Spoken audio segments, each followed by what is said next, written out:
ਓਏ ਮੇਰੀ ਮਹੱਲੇ ਚ ਮੁਰਗੀ ਤੂੰ ਚੱਕੀ ਸੀ? ਤੇਰੀ ਜੁਰਤ ਕਿਵੇਂ ਹੋਈ ਮੇਰੇ ਤੇ ਇਲਜ਼ਾਮ ਲਾਉਣ ਦੀ? ਮੈਂ ਇਲਜ਼ਾਮ ਨਹੀਂ ਲਾਉਂਦਿਆ, ਮੈਨੂੰ ਪੂਰਾ ਯਕੀਨ ਆ ਤੂੰ ਇਹ ਕੰਮ ਕੀਤਾ। ਜਦੋਂ ਮੈਂ ਕਹਿੰਦਾ ਇਹ ਕੰਮ ਮੈਂ ਨਹੀਂ ਕੀਤਾ, ਤੂੰ ਮੇਰੇ ਤੇ ਯਕੀਨ ਕਿਉਂ ਨਹੀਂ ਕਰਦਾ? ਝੂਠ ਤੇ ਝੂਠ ਮਾਰੀ ਜਾਂਦਾ, ਤੂੰ ਹੀ ਇਹ ਕੰਮ ਕੀਤਾ। ਆਖਰ ਦਾ ਕਾਹਦਾ ਕਰਦਾ ਮੈਂ ਉਹਦੇ ਵੱਡੇ ਭਾਈ ਨੂੰ ਫੋਨ।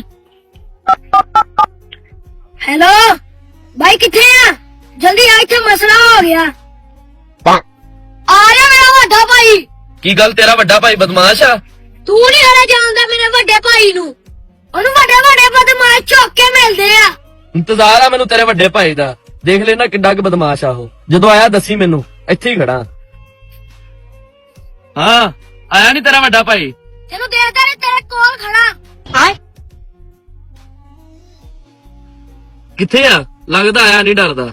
हाँ इधर देख मैं इधर खड़ा।